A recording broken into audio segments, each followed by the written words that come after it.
couple of weeks ago, I had the great privilege of spending a long weekend in Washington, D.C. with the National Governors Association, DGA and RGA. And I was able to spend time and interact with about 30 governors over the course of a very tiring 2 days.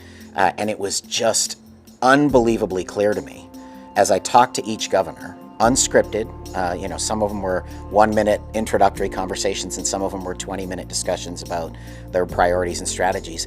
Every single one of them was talking about the pace of change. Every single one of them was talking not only about how technology is allowing them to think about things in a different way now than they used to, but also about how scary that is for their workforces, for their talent pools, for their education institutions, and trying to think about how are we going to respond in the timeline and with the pace and the urgency that's required to stay in front of it in serving their citizens, their clients, and the people that they were elected to serve. There's a real sort of fundamental belief out there that government is big and bureaucratic and indecisive and all these adjectives that describe it. Some of it is fair and some of it is true, and some of it is just patently unfair. Because you can find bureaucracy, you can find complexity in any large company, in any large organization that serves the multitude of functions that our government clients have to serve. I mean, you think about when we serve a products company, they do maybe one thing or two things and they do it really well. And they're the best in the world at it. There's no such thing in the government world. In the government world, they have to be a safety agency, they have to be an education agency, they've got to provide a safety net for the citizens that are vulnerable. I mean, they don't have a choice who their clients are, and they don't have a choice about the breadth of what they serve.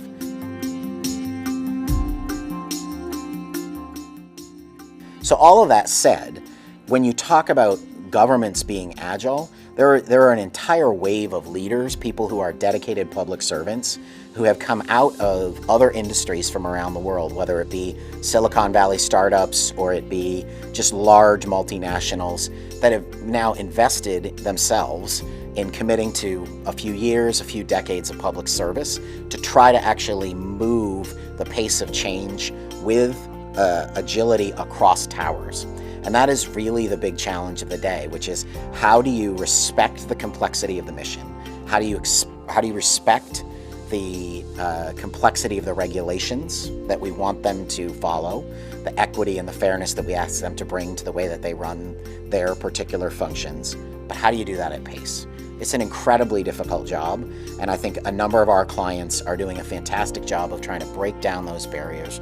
Particularly a number of the new governors that have been elected are really shaking up the way that their cabinets and secretariats are organized to bring a different focus on outcomes instead of the classic tower structure that maybe has existed in the past.